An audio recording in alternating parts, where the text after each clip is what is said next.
is one of the best people you could be around. What a cut for James! And a two-hand stop. My goodness, a right-hand punch! Sion James with a rack attack. What's up, Duke fans? Here with another episode of The Film Room. Jay Lucas here with Sion James, our point guard, our heart and soul of the team. He is our unsung hero. He's made us the team we are, and we wouldn't be where we are without him. Sion, thanks for joining us. Let's break down some of your film. Perfect, let's do it. Let's do it. All right, Sion, we're gonna start with your drives and your rim attacks, all right? One of my favorite things about you is how easy you get in the paint. Although it's not easy to get in the paint, but how easy you make it look to get in the paint. What's your mindset in these situations in transition, off the catch? Why are you such a good driver, downhill, bully, getting in the paint? I just feel like when I'm going at dudes full speed, they're gonna keep backing up, and before you know it, they'll be in the paint at the rim. Especially if there's no help guy. If there's a help guy, I can find them, but if there's just one guy back there, I feel like I can go finish over and around whoever. Right, and with your ability to finish at the rim, what is your decision making when you're trying to decide whether it's a dunk, layup, 2 feet, 1 feet? What's kind of your thought process? I mean, I try to dunk whenever I can, just because that's the quickest way to get the ball in the basket. Whether it's 1 foot or 2 foot, if I got space, I'm already by somebody quickly 1 foot. But a lot of times the guys we play got to go off 2 feet just to shield them off a little bit and help percentages. Right, and this play against Kentucky here, so what are you thinking in this moment right here? Hometown, mom, dad, everybody in the crowd, what's going through your mind right here? Got a shot blocker and he's playing in between, and if his shot blocker is playing in between, just try to go up over him. Might get blocked every once and again. Right. But you're gonna get fouled or finished more often than not, and luckily this one went in. Yeah. Most important thing in transition, foul or finish. Yep. You said it. But this is a big time finish here. Yeah, like it's got to get to the point. I'm not really scared of getting blocked necessarily. They might get a few, but you go strong, you'll make more than you miss. Now, have you always been a bigger guard? I know you look at you and say that, but your whole life, have you always been a bigger guard? Yeah, for sure. Really since high school, I've been one of the bigger guys on the court at any point in time. But it took a while for the skill to really add up. Like there was a point where I was just like an athlete running and jumping and just faster than guys. Yeah. So we put you in a lot of ball screens. So when you're coming off the ball screen, what's kind of your process of reading the court and knowing when to pass, when to score, when to finish, when to drop it off, when to throw the lob? Yeah, I mean, it's really score, right? That's the first thing. The first thing is score. And then if somebody comes and stops, then whoever, like it's really a progression. So if the big guy helps, then then pass it to the big. If somebody's helping the big guy, pass to the next guy. Right. It's just a progression really from there. Trying to go score whenever I can, and then see what happens from there. In transition, what's kind of your thought process in the sense of when do you know, like right here, for instance, this play against Syracuse, you kind of slowed it down, pulled it out. When do you know, what's your kind of process of knowing when to go and when to get the team under control? It's really a feel thing. There's not really a perfect answer for it. It's something that I've had to figure out, that Coach and I talk about all the time. But it's really, I feel like we got a nice rhythm going. The defense is on their heels, just attack them. And like I said, if nobody stops me all the way to the basket, and somebody stops me, then give it to their guy. That's right, that's right. And now you are, and people may get mad at me, especially some of your teammates, but you are the best cutter on the team. We put you in situations that gives you that ability to cut. So right here against Arizona, one of our early games, what's your kind of thought process? What made this play and this cut so effective for you? I mean, for me, it's actually a pretty simple one. Me and one of my assistant coaches at Tulane, we talk about this all the time. Flare slips. If you run it right, it's almost unguardable. I'm just waiting for, I think that's Owaka and Bradley, it looks like. I'm just waiting for one of them to take a step outside of me, and then I'm by them. The play's over as soon as they do. So you look, Owaka took a step to the left, and Malik's gonna find me. The play was over. Yeah, that's a good one. That's a good one.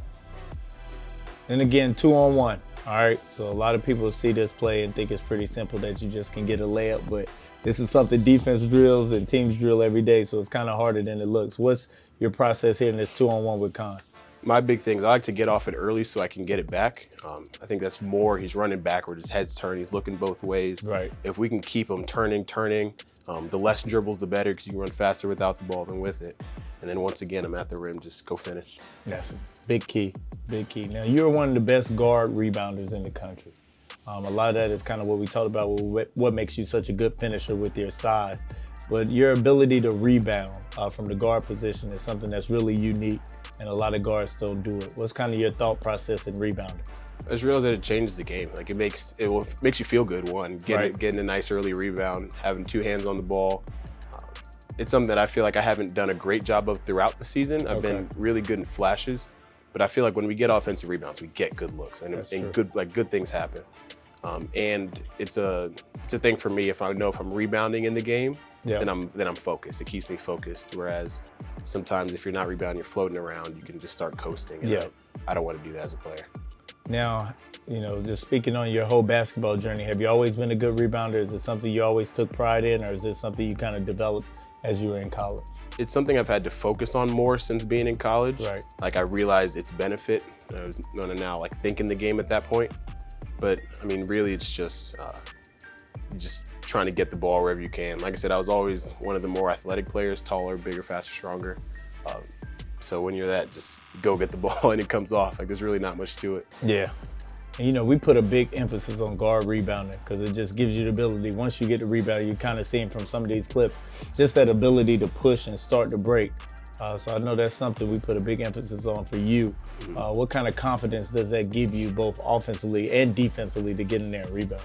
It feels great. Like I said, anytime you touch the ball, like college basketball, it's hard to get good looks. So if you can just touch the ball, it's a good thing. So I just try to focus on getting the ball whenever I can.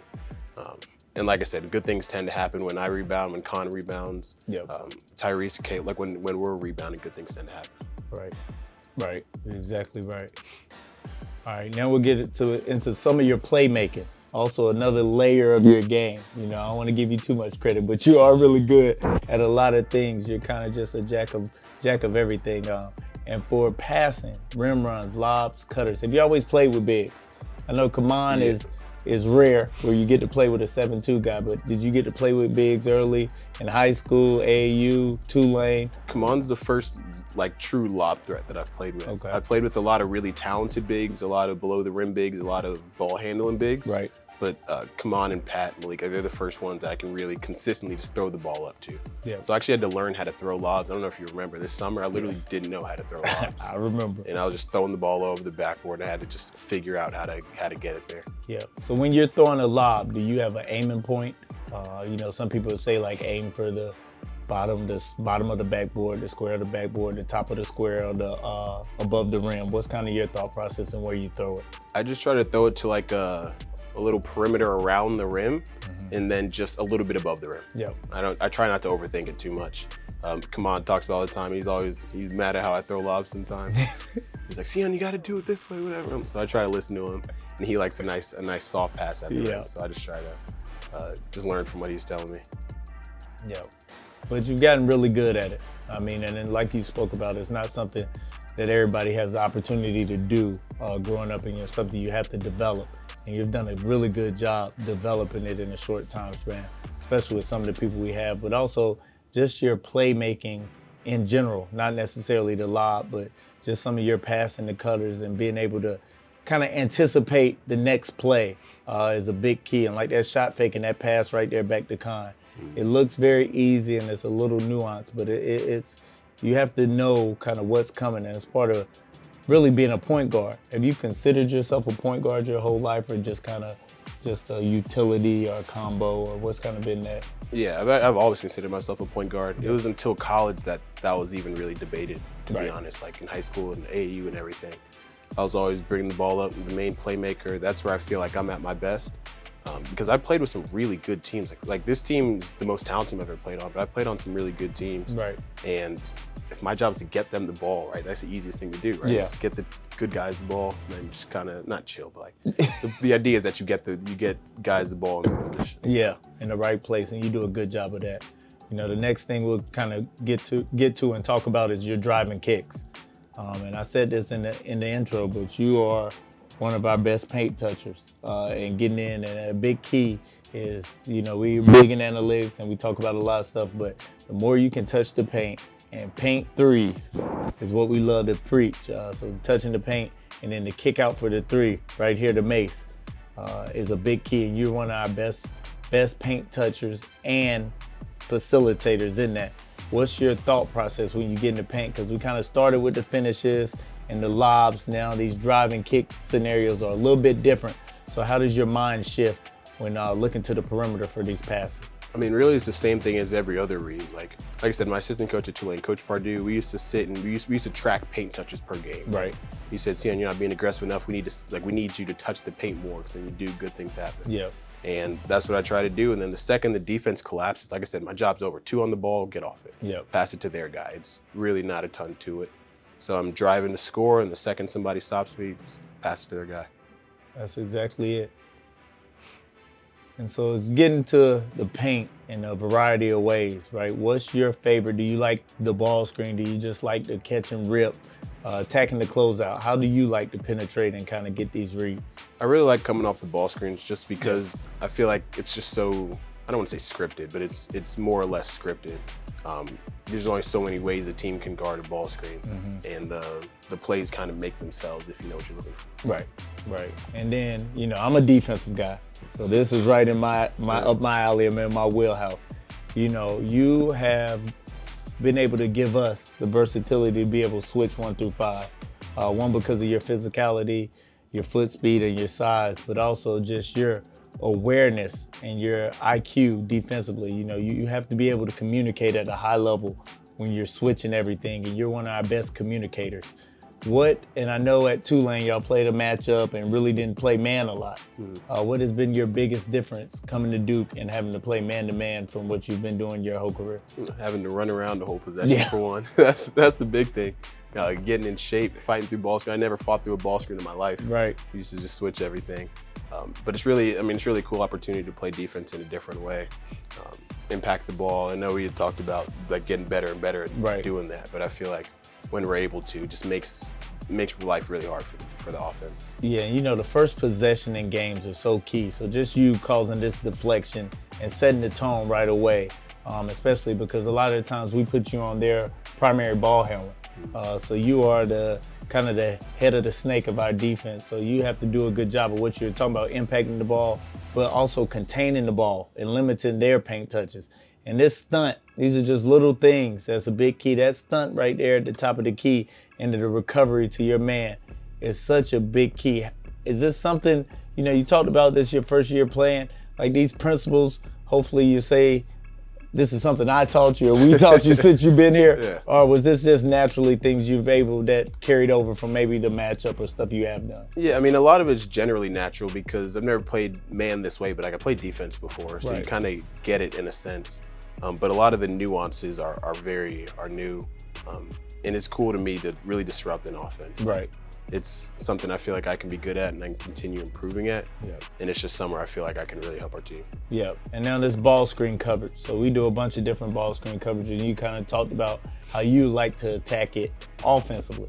So on a defensive side, how do you like to take away the different ball screens that you'll see? Like they'll set maybe a flat ball screen wide, a hook, something like that. What's kind of your mindset in those? I mean, really, it's kind of the same as offense, actually. You know there's only so many things that an offensive player can do, and you know what they like to do. So I think it was Wilkinson last game. You know he likes to drive left. Yep. So if you can drive left, you can keep him away from the left ideally, but wherever he's going, and you know that once there's 2 on the ball, the next read is the pocket pass, right? So you can have a hand in the pocket, and really just taking away his reads. I mean, it's just one play at a time. You know there's only so many places you can go with the ball. Yeah.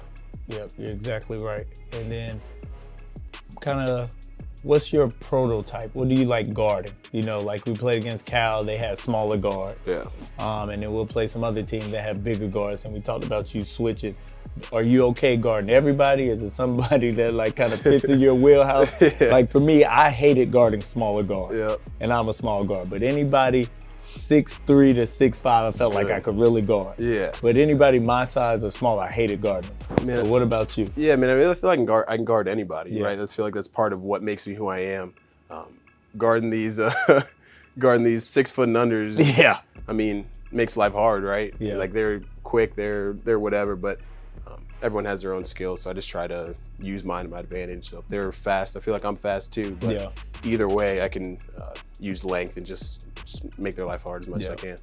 And you do a great job off the ball for us too. We already talked about you on ball and the pressure you bring, but off the ball, you being in position to stunt, to help, to gap, to rotate, you do a great job. And it's kind of like we talked about with your passing where you got to anticipate some stuff. So when you're off the ball, what are you thinking about? I'm just thinking about the reads that the offensive player can make. Yeah. Like I said, there's only so many things they can do with the ball. You know what, like we know what offensive players are taught, right? Right. You're taught to drive to score. If you can't score, make the next pass. So right. As a defensive player, I know where the next pass is too. And I really just try to take up as much space as possible. Just like try to like occupy as much space, make all the reads hard. Just really try to help my teammates as much as I can. Like they help me a ton, and I try to do the same for them. All right, so like late in the shot clock right here, this is a big key to any good defense. When you get a team late in the shot clock, it's 10 or less on the shot clock, and you really have to know tendencies like you talked about. So I think this is Wilkinson right here. You talked about him like going left. Yeah. So right here, you're in this situation and you know he likes going left. What is kind of your checklist you go through to make sure that he doesn't get to where he wants to get to? Yeah, I mean, even though I know he likes going left, I know that if he gets left, it's not the end of the world. Right. One, because I have help, and two, because I feel like I can beat him there. So really it's just anticipating where he's gonna go.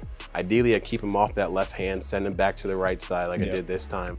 Cooper's talking to me, I know he's in my gap. Right. But really it's just reacting to wherever the defense goes. So if I can keep them out of the paint, you know their job is to get to the paint. So we're taught to get to the paint. If I can level him off before he gets there and just be as physical as possible. And like I said, my teammates always have my back, so that makes it easy for me too. Yeah, and you know, one of my pet peeves as a coach is fouling jump shooters. I can't remember. I don't think you fouled a jump shooter this year, have you? I know I've had at least one or two in practice. I can't remember if I've had any in games. I don't think so in the game. I almost had one last year. That's what I was about to say, but you did a great job here of actually defending without fouling and contesting. You know, one of the hardest things is at the end of the clock, like we talked about, just contesting that last jump shot without fouling and being in that situation because you switch multiple times. Like right here, you're down here fighting the big. And then, you know, a big thing for us, we always try to tell you to get in front. Now, we tell you that and we know it's hard because this kid here is, you know, 7 feet, 260 maybe, or whatever he is. You know, what's kind of your process when you are on a big? What are you thinking about? You know, besides fronting, but like you here, you know, when the shot goes up, you got to kind of crack down. So what's your kind of, I guess, awareness level for this situation? I mean, I would just say be an athlete, right? Be a player. They're big, they're strong, but we lift weights too. Yeah. Like, they're tall, but I mean, we're tall too. So really, it's kind of a matter of will at that point. So you know you're at a disadvantage, but it's me deciding that you're not going to get the ball here. And maybe they do every once in a while, but more often than not, they won't because the awareness is up of knowing that they have the advantage over me and I'm going to do whatever I can to make it hard for them. Yeah, that makes sense. That makes sense. Now, usually you don't talk about this with guards, but shot blocker. I guess we can add that to your, go ahead. your list of traits that you have. What you almost at 10 this year? Close to 10 somewhere? Probably close to 10. Close to 10. Have you always been a good shot blocker? Did you block shots in the zone at Tulane? I did actually. I blocked a fair amount, like just as a help side guy more than anything.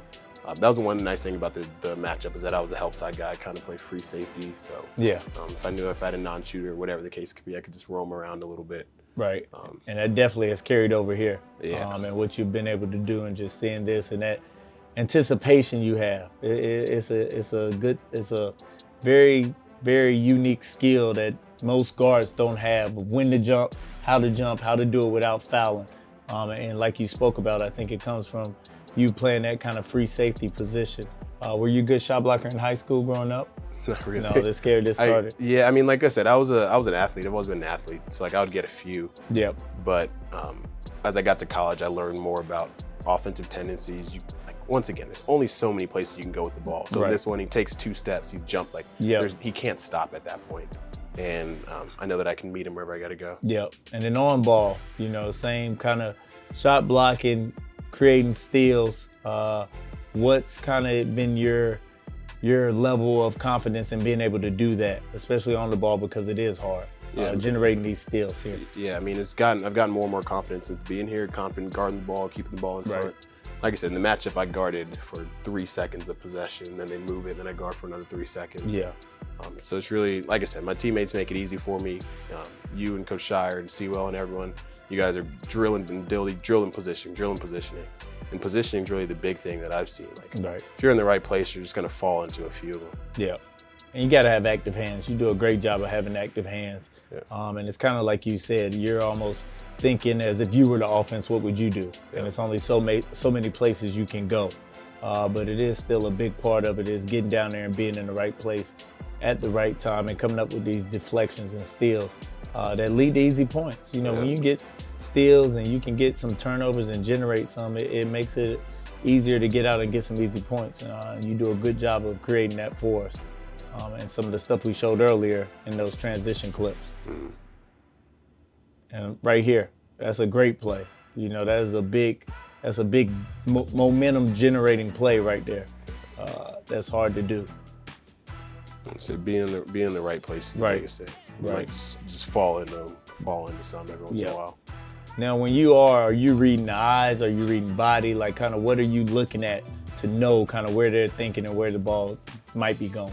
It's tendencies for one. So you know some guys are going to turn their back, and then once you can only do so much when you have the ball. So you know where guys are looking. Right. Sometimes just being in position. Yeah. They'll just give you one or two. Yeah, that's true. That's true. This was a huge play right there for us. Yeah. Just to kind of keep that momentum going. We had went on a little bit of a run. So same thing right here. You're kind of in this cat and mouse position.